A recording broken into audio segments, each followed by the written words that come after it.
Good morning, good evening, and good afternoon, lovely people, depending on where you are watching us from in this beautiful world of ours. And I have got somebody joining us from the other side of my world.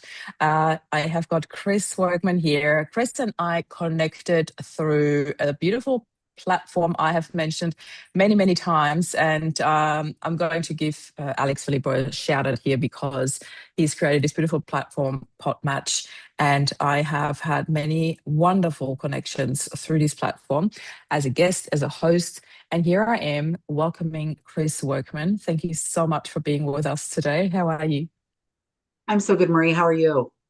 I'm really, really good. I would love for you to do us the honor to introduce yourself and then we go into your story. Tell us a little about Chris Workman. Who are you? Where are you coming Oh, in from? It's a beautiful Nebraska. yeah, Nebraska. Yep, I'm in the United States.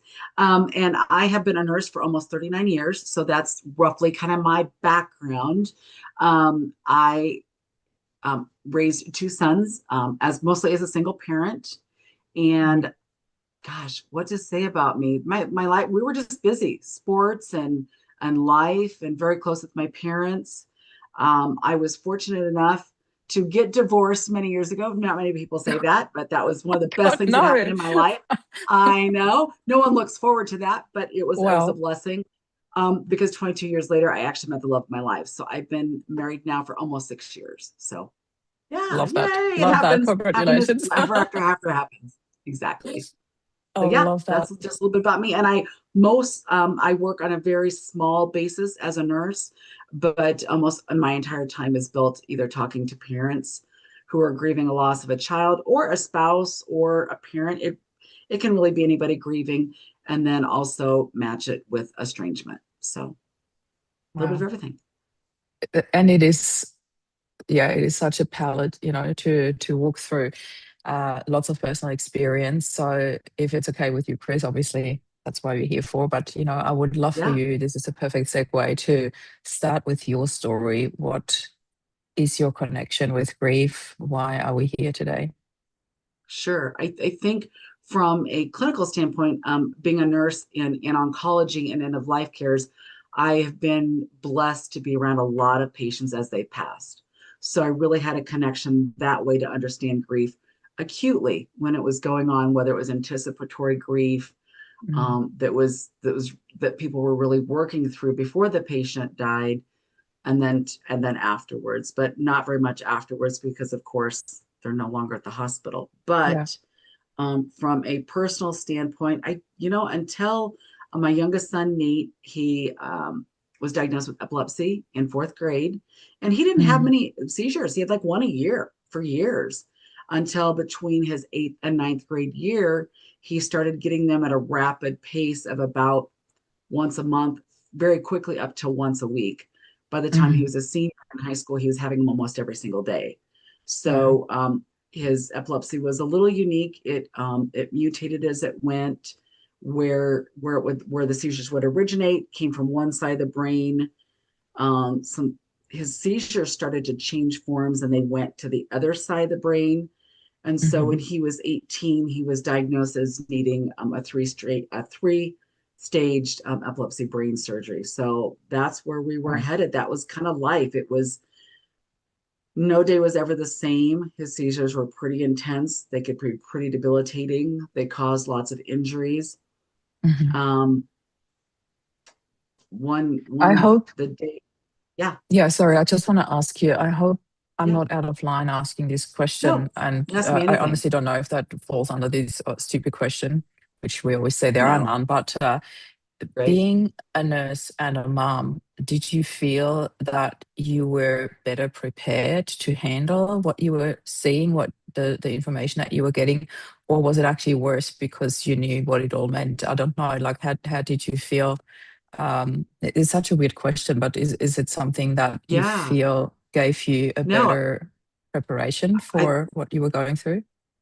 I think initially I knew enough about epilepsy to be dangerous because nurses, Mm, we know a little bit about a lot of things. mm, But as his epilepsy developed, I definitely went into research mode. I asked lots and lots of questions. I probably drove the doctors crazy, but I mm, really want to understand. And I think that I don't know if Nate really. I think that he probably got value out of it because I was very specific with my questions, and we didn't deal with the little crap. We wanted Mm. answers. Yeah. But I think that the patients after him probably got a better me, because I Mm. understood epilepsy. I understood the different forms of epilepsy. I understood. I had a patient once. I asked him, "What do your seizures present as?" And he looked at Mhm. me funny and he said, "I love that you're asking that because Mm. my seizures, I talk gibberish. Mhm. They don't know why." And he had a seizure 2 days later on the floor, and they thought he was just sleepwalking or that he was just, and I said, "No, he's having a Mhm. seizure." And he was having Mhm. a seizure. So it probably helped me ask patients more questions. But it was definitely scarier knowing what could happen or what was happening. Mhm. And I didn't feel like my son needed to necessarily know all the itty bitty stuff about it. I didn't want to Mhm. scare him. Yeah. I raised my children, that if you have a disease, you absolutely have that disease. Yes, you have it, but it doesn't Mhm. define you. Yeah. Epilepsy wasn't all of him. He was a Yeah.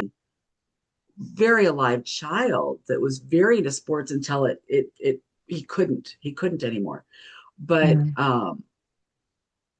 yeah, it was a lot knowing enough information, definitely. Yeah. I can only imagine that, you would have to have the right contacts to do your research and being in that space. Driving the doctor's nuts. Yeah, I think that's your absolute right as a mom because you Oh want yeah. to know that your son gets the best care and the best opportunities possible. So tell us about how the story unfolded for you. Yeah, so he went through a lot of different through changes. The the day before he died was Halloween, so I can't ever think of Halloween any different. His nephew Mm. was 1 year old, and he was coming over Mm. for his real first, real true Halloween. Dressing up, being able to walk, and he was my son just adored him. Just thought he was Yeah. just he walked on air, and so we he stayed up a little bit later on Halloween night, not only taking pictures of his nephew, but talking about it afterwards. And he couldn't go to sleep. He was just so thrilled with his nephew. Just he just Mhm. couldn't stop talking about him. And Mhm. so his day, I worked as a home healthcare nurse, and his day would um he either had to have my mom or well, my dad, because my mom couldn't drive, she was disabled, Mhm. but my dad would either come to our house and stay with him, or I would take him over to their house. He couldn't be alone. The seizures were too intense. There was too much concern. Mhm. And that day on November 1st, I got chosen. We were being surveyed through our home healthcare company. And I got the one picked to have the surveyor follow me. So I had to leave early. I let him Mhm. sleep in because he was exhausted. And I called him to say, "Hey, Grandpa's going to come over and stay with you today. I can't get back over today. My day has just gone to Yeah. shit." And the room was echoing, and I knew that meant he was in the bathroom. And he said, "I just don't feel right." And I said, "What do you mean you don't feel right?" And he said, "I just don't."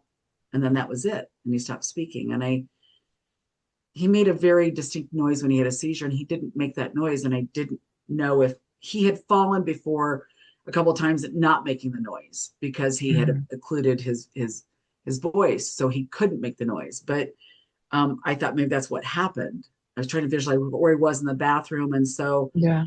I hollered and I told him, "I love you. I'm going to get you help." I called my dad. He said, "I'm on my way," because I said, "I think he's seizing."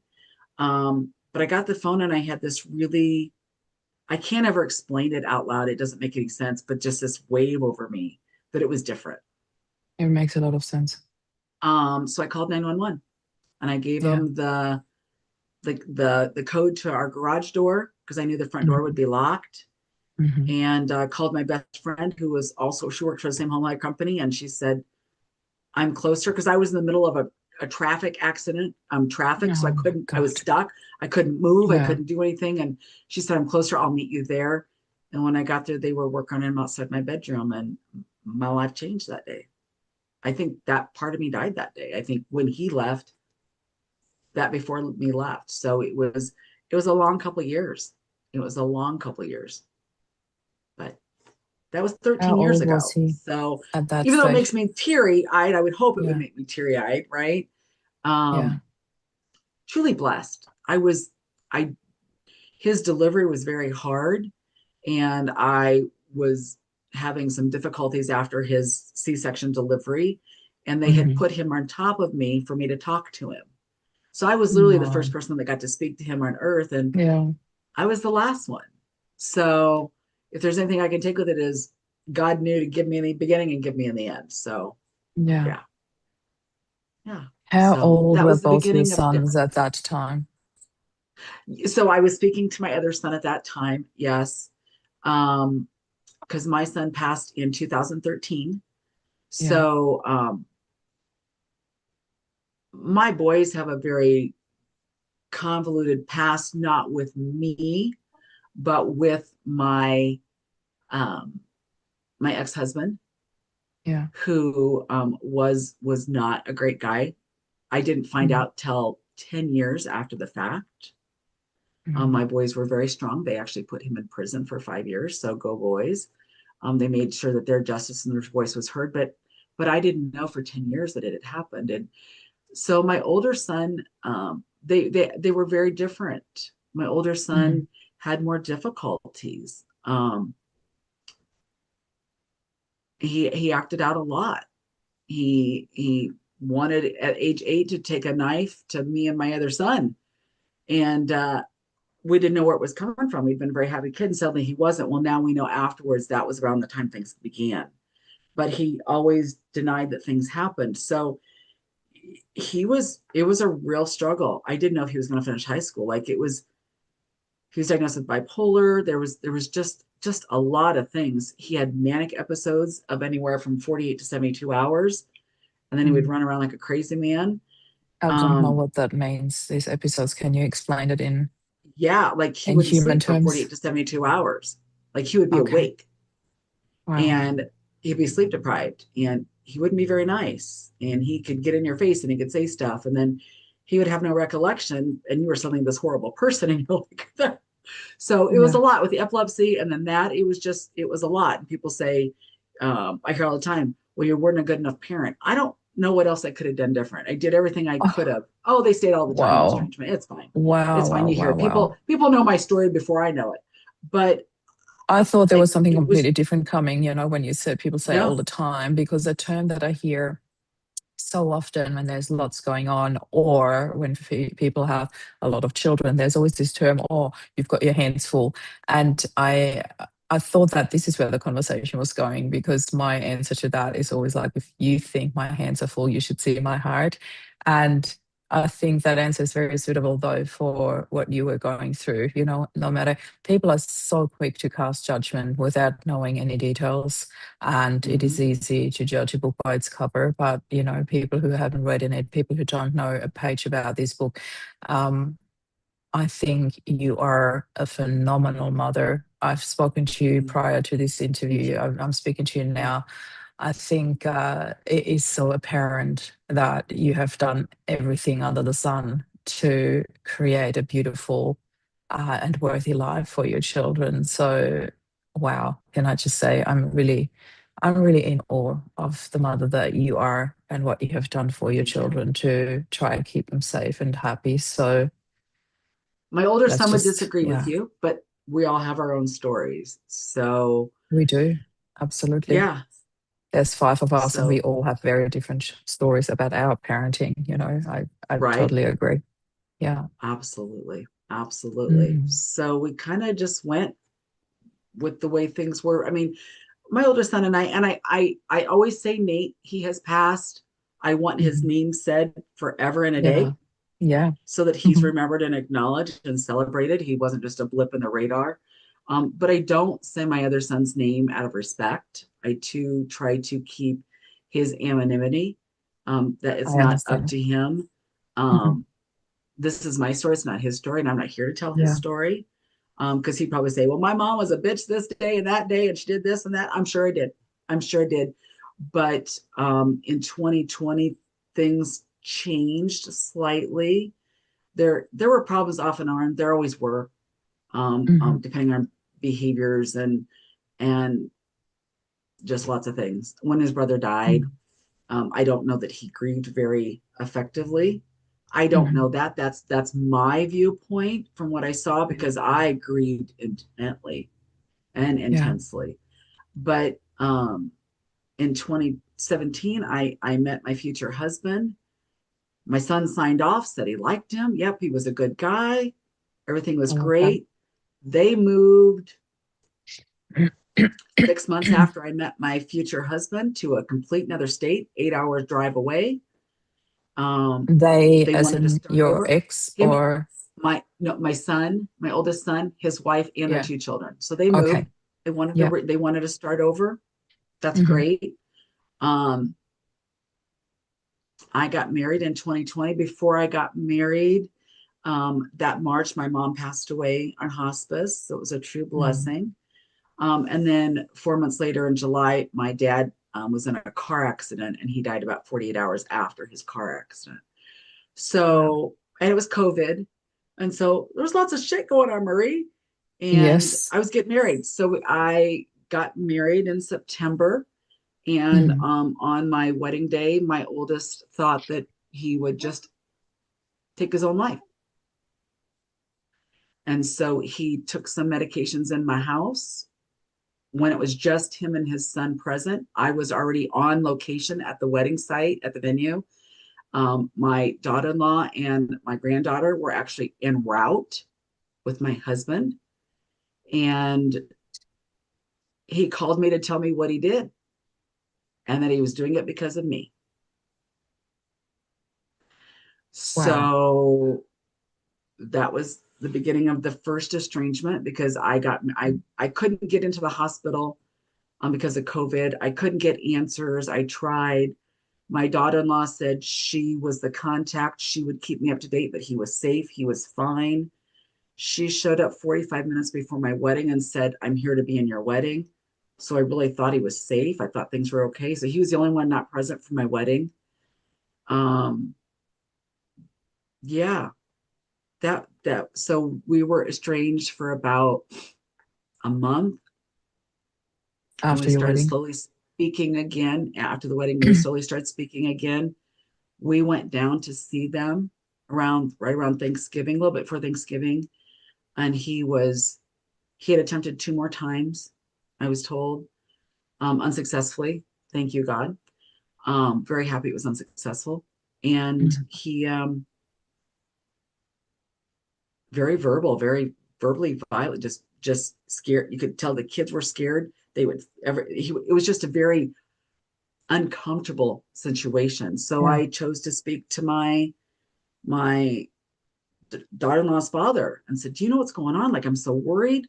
He said he didn't know. I got a message about 20 minutes later from my son saying, "You're trying to take my kids away. I'm done with you. You're dead to me. I don't want a relationship with you." And so that went on until February, and I got a very nasty 7-page letter in the mail and stating I want you to respond to this. I'm like, I don't need to do tit for tat. That's not what this is about. And he said, no, my therapist says you need to tell your side of it. So I worked with my therapist because I was in intensive therapy at that point. I was in EMDR therapy. I Yeah. was trying to figure out everything. I believe in therapy. And Yeah. she I said, love no, we need to EMDR, by do the way. this. Yeah, I love MDR. Mm. It changed my life. But I yeah. So I wrote the letter back and he said he got the letter and we agreed for me to fly down to see him. So I went down on a weekend, not knowing if I was going to see the grandkids or not. And we met a couple of times first for lunch and dinner, just us. And he said, I never knew your perception of everything. I didn't even think of your side of it. Wow. And just so you know, no, I didn't try to kill myself because of you. It wasn't because of you. There was a lot of things going on and it so I was like, okay, we worked. That was in 21. We worked and we worked and we worked. 24, we Yeah. went on a family cruise. Like I thought things were really kind of going okay. Wow. And then in 25, my other Nate's best friend had a stroke to the brainstem, and over a 3-week course of time, he died. And my son had stopped speaking to me, but he did that off and on. So it wasn't unusual. Mm. And a week after Mother's Day, I got a termination of our relationship notice in a text message overnight. So he kind of broke us that day. And no It was the change third since. time. No, no, we have not spoken. So in February, I went back to see the when he actually spoke to me last, and it was the first week in February. So that Mm-hmm. was February 25. So we were well Mm-hmm. over a year out. But I sat down and I went back to therapy again, worked on a lot of things, and really realized that I had been kind of walking on eggshells. I had been giving him the benefit of the doubt of everything, and I had been Mm-hmm. slowly shrinking myself. Mm-hmm. And what I was told, you can't do this, I didn't do it. You can't do this, you can't, I didn't do it. I mean, I was Yeah. constantly moving to do whatever. And in the end, Marie, it just wasn't good enough. And Mm. I'm in an acceptance phase now with that. I love him dearly. If he says this, I love him with all my heart. I will love him until the day I die. Mm. But I don't like the behaviors and I deserve better. Yeah. So that's what my platform is to talk to people who have somebody that has passed away, to know that you really can find your way back. You can find your identity. You can find who you are, and you can still miss them. And the same thing can happen for estrangement, because you can be hurt Mm. and still accept that this is just the way it is. Now, this Yeah. time my grandkids were removed. I've not seen my grandkids in over a year. And Mm. that's another layer. So I think that as an estranged parent, I feel like my purpose is to speak to not only other estranged parents and show them that they are more worthy than that one little chapter of their life. That one Yeah. person is defines them, but it doesn't completely define them, right? Yeah. And so I want parents to It's really so, understand yeah. that. But There's I want, so many. Sorry, yeah. oh, no, you're good. Sorry. I just wanted to say there are so many layers to your grief because you had grief in so many different shapes and forms. And Yeah. the longer I speak to you, because I remember you were one of those conversations that I had before the podcast where I said, I know enough. I would like this conversation to unfold naturally in front of camera rather than knowing too much up front. And now I'm like, Yeah. okay, there were a lot of details I didn't know about your story, and it makes so much sense now listening to you why your podcast is called Laugh, Cry, Scream, because Yep. you have all of that, and it makes so much Yeah. sense. It is such a perfect match. Tell us a little bit about your podcast. How did that come about? And you already Yeah. touched on who you address with that, what you share in your podcast. So, do you want to share a little bit It's more about it? Yeah, it's been a couple different podcasts. It's really evolved with a couple other co-hosts that just it didn't fit me. It didn't it Mm. I was like a square peg in a round hole. I know that Mm. sounds opposite, but it was just not work. And so I made the transition to continue Laugh Cry Scream by myself, and it fits like a glove. So I do two Mm. episodes a week. I do Mhm. one grief episode, and it can be talking about what grief feels like, Mhm. and how the outside world looks, and just that. Or I've had an episode on suicide. I have an upcoming episode. Actually, it was a family member who, he was also my cousin, but it was her brother, that he unfortunately committed suicide, and the aftermath of that, and the stigma sometimes that comes to play with family members that have that happen. Mhm. So they're not only dealing with grief and the death of a loved one, but so many other intangibles that society really has different viewpoints on. And meanwhile, this person just misses this person. So we delved into that. I have an episode coming up with a wife whose husband passed from ALS. Mhm. I'm in the works of talking to somebody. The other half of the week is estrangement. So we talk about all things estrangement. I've got kind of a spicy episode Mhm. coming out this week Mhm. where kids get it wrong, parents get it wrong. Y'all get it wrong, but let's talk. Like, no one wins in the situation of estrangement. I am not a Mhm. fool, Marie. I Yeah. have no belief. I am not holding on hope on a daily basis on the steering wheel that I'm going to reconcile with my son. I don't see him ever reconciling with me. I Mm. had to be okay with that. Do I love it? No, but I accept it. If that's what he wants his story to be and that's what he needs, I deserve to give him that boundary. Yeah. But my story needs to be known. But I have talked to so many kids where they are on the other side of it, and they are Mm. either they've reconciled with their parents or they're struggling, or guess what? There's some shitty parents out there. And there's Mm. some really bad situations. I do a live every week on TikTok, and I talked to Yeah. one last night, and so the podcast delves into all things estrangement. And I didn't want to do one without the other because grief, Mm. It so goes it hand in it, hand it with the fits for estrangement. both. Yeah. Yeah. Yeah, I want people to have their I voice love be that heard. you, yeah, thank you. I love that you have that platform, and also to be able to shine the light on both sides, because when you're in this estrangement situation, you only have the light on your side. You can't look on the other side because that is No. the whole part of it. But having the podcast and being able to talk to the other side as well, I think that might help give you a little bit of peace around that and helping shine the light and maybe helping through a different angle. It is, from an energetic point of view, so beautiful what you do, the giving back and the providing that platform. I think this is really incredible because I always say there's such a difference when you have lived experience in something, because it really shines through when you talk and when you ask the right questions. When you know about something like epilepsy, how does it present? You know the right questions to ask, and that makes all the difference in a podcast, in a person's life, in a conversation. And the ripple effect that that has is just really beautiful, and we often don't know about the ripple effect thereafter. But trust me, it's always there. It's always there. And from an energetic point of view, I think it is just so beautiful that you do that. um, Thank before you. we conclude today, we've got a couple of minutes left. I'd love for you to speak a little bit about how you actually help people that are going through grief Absolutely. So or we have a couple estrangement. different, Yeah. yeah, no, absolutely. I have a couple different avenues. So I have two Facebook support groups. I have Hmm. Laugh, Cry, Scream, which is actually a Hmm. support group on Facebook Hmm. that is for estranged parents, estranged kids, and Hmm. anybody going through grief. Kind of an unusual mix. You usually have those in separate groups, but Yeah. I want people to stop being on this side of the aisle and this side of the aisle. We Yeah. can learn from I each like that. other. Mm. And I always say everyone is welcome to join. Kindness is the only requirement.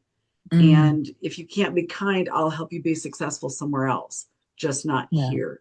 Hmm. Um, and then we have another group called on Facebook, which is Grief, Loss, and Life. That's Hmm. mostly it's for women only. The other one can have men as well, but sometimes women really need that individual safe Yeah. space. And so we have that for either grieving or estranged parents or daughters. It's about 99% estranged moms. So we do Hmm. have that, and I do a weekly Zoom support group. Actually, it's tonight, or excuse me, Oh, not tonight, later this week. I was thinking it was tonight, but okay. no, tonight's a live. I do Yeah. TikTok lives a couple times a Hmm. week at least, and then Hmm. on Wednesday nights we do the Zoom live so that Yeah. we can have a topic and discuss what they're really going through at that moment. Hmm. And then when people need more in depth, I am a certified grief coach. And so I also do one on one grief sessions. So whether they're working through a physical loss or an estrangement loss, Hmm. they've got time to figure out it's different than therapy. What would you like to work on and how do we want to get there? Yeah. Sometimes it's just one call, sometimes needing more. I've had it go both Mm. ways. So I try to meet them Yeah. where they're at. Yeah. I just want to say thank you for speaking about topics that are quite heavy, so openly, and share from your heart about your family. I want to assure everybody listening to this that all the links and the Facebook groups and everything that Chris just talked about will be in the show notes. So this is live right now. You can't see them, but come back in half an hour and they'll all be there. So I Okay. just want to make sure that when people want to reach out to you, that they have the opportunity. So please come back and check the links in the show notes. If you love what you see here, then please subscribe for weekly episode of Unsilenced Grief. And Chris, would you like to do us the honor and wrap us up here? At this stage, I usually say, what is the one thing that you would like for people to take away from this podcast? If there's only one thing, what would you like them to take away? That you matter. Mm. Even if you're feeling alone and you're grieving the loss of somebody, or somebody has walked away and you're still grieving, but they're still out there walking the world, that doesn't define you. You get to matter. Yeah. You get to make that choice. Yeah. Thank you so much for sharing. Thank you for being Thank you. here. And thank you, everybody, for watching. This is Chris and Marie signing off.